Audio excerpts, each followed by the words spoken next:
What's going on, guys? Welcome back to another video. Yeah, I know I need a haircut. It's coming soon. No Shave November.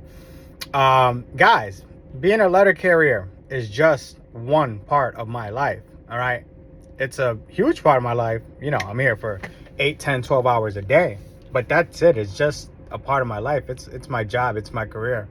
There's other dynamics of me that doesn't associate with being a letter carrier. In my private life, in my personal life, you know, I'm other things to other people. And that's important, to not just allow this career to become your only asset in the world. If you identify as a letter carrier, as a mailman, as a mail lady, in every conversation that you're having outside of work, you know, you may need to develop some hobbies, something that gives you a sense of purpose. I just want to clarify my stance on a few things. Number one, okay, I don't want it to come off as if I'm against CCAs or new hires. Guys, I'm step B. But I'm also a person who understands that nothing should be given to you. Okay, I believe that you should work for everything that you have. I believe that when you give something to someone without them earning it, they don't respect it. Okay, so when I speak about having to take care of the senior letter carrier, having to take care of the letter carrier who has put 10 to 20 years in a career, they deserve it. Okay, they've earned their keep. Okay, I'm not gonna sit here and advocate a $30 starting wage for a person that doesn't know how to case mail. I'm not. That's just not the way the world works. Okay, I'm realist, and I can be pragmatic. I can, but I can also be optimistic, right? I can be optimistic to the sense that one day we will reach an adequate pay. Okay, how does that start? Okay, it's not by starting the starting rate at $30 an hour for a CCA. All right, that's unrealistic. In order for that to happen, you're talking about top pay has to be somewhere in the $90,000 to $100,000 range. Guys, this is a job that does not require a college degree. Okay, I understand that the cost of living has gone up tremendously. I understand that the average household income, depending on where you live, may exceed what we make today. But we have to understand, for a bare basic job that requires a high school diploma, this job is a very good paying job.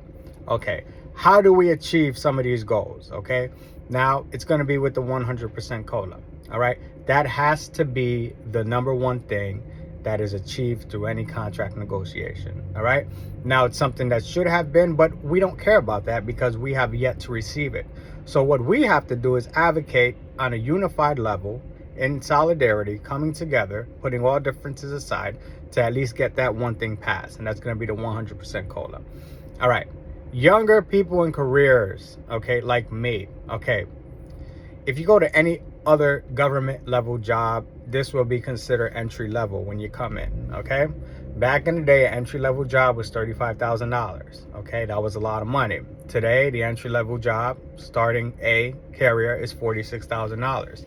Now, if you have a family or other things like that, maybe this is not going to be enough money for you, but they allow you to understand that you start at a starting rate, you start as a non-career position, and you transition from a non-career into a career position, which you then receive certain benefits. In my situation, I went from $18.90 something to $22 when I converted.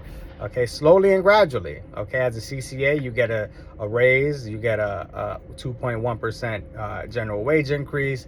That brings you up to 1933. Then from 1933, it brought us up to 1983. I think that's where it's at now. Then I was going to go up to 20 something, 23, whatever. Okay, but slowly and gradually. And what that does, it prepares you for how this job is made, how this job is progress, right? How we progress in this job. Okay, so we slowly, gradually increase our pay. Okay, we go from $22 to $23 to $24 until we max out at whatever the top pay is. All right, I know it's remedial, but I feel like I need to explain this. Okay, this is not a job where you're going to start off and get a $4 raise in the course of a year because your performance was that good. No, it's a scale, it's slow and steady, but it shows you where you will be. Okay, not any other job I ever had will show me a progressive increase of my pay and how long it would take me to get there. And along that journey, I'm able to prepare. Okay, along that journey, I am able to kind of figure out my expenses. Okay, I'm talking about budgeting here. Okay, I suck with budgeting, but this is the kind of job where we have to take control of our financial situation, and that may require cutting back in certain areas. The good thing about this job is you know when your raise is coming and how much it's going to be. The only difference in there is going to be a COLA. All right. Aside from the COLA, we know what our general wage increase is going to be. We know how many weeks in between our step increases. Okay. So that's a hands up. As for the noise about starting at $30 an hour, guys, you have to understand that those were unrealistic expectations set by people on YouTube. Those were never bargaining points of the United States, the National Association of Letter Carriers. Okay, so you were led to believe that something extraordinary was going to happen, and it didn't. Okay, so your resentment shouldn't be with the union. I understand that starting pay is not where it needs to be. Okay, but the union is alive for one reason. Okay, and JH said it perfectly. The union is alive to protect our working conditions, okay, by fighting for us to get better wages. But most importantly, the union is here to defend us against contract violations. Okay, so in order to get wording in the contract that satisfy or benefits us, that's where our chief negotiator is. Okay, unfortunately, this union has voted to put Brian Renfro in that position. Okay, and if you don't vote, you're taking a stance. And a lot of people took a stance in 2022 when Renfro was instated president because they didn't vote. Okay, 2026, it's going to be a challenge. There's going to be a challenger. It's going to be a totally different thing. Okay, but until then, we have to accept whatever Renfro has negotiated on our behalf. Okay, how can we change things going forward?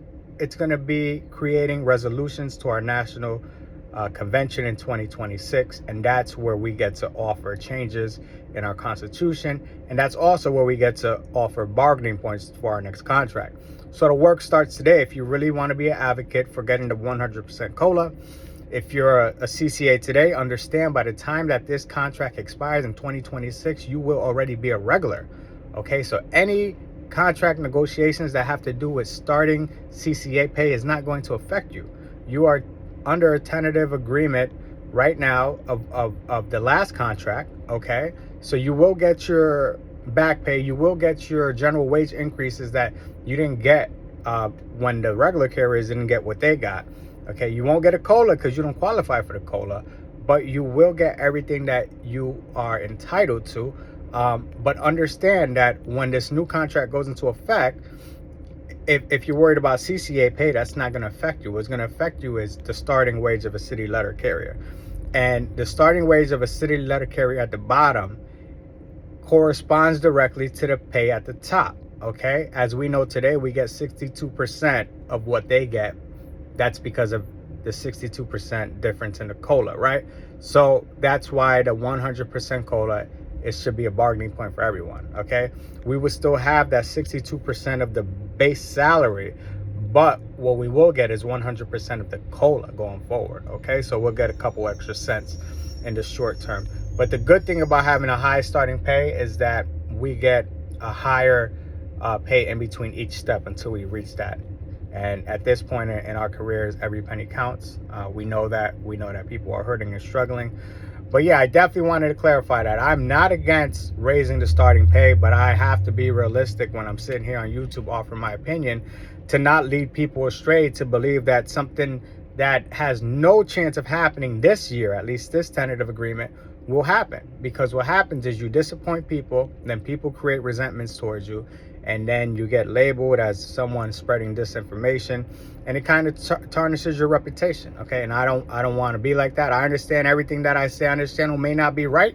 I'm learning as I go. You know, the thing is, I'm able to admit when I made a mistake, or if I was not 100% accurate in something that I disclose, and that's part of being human.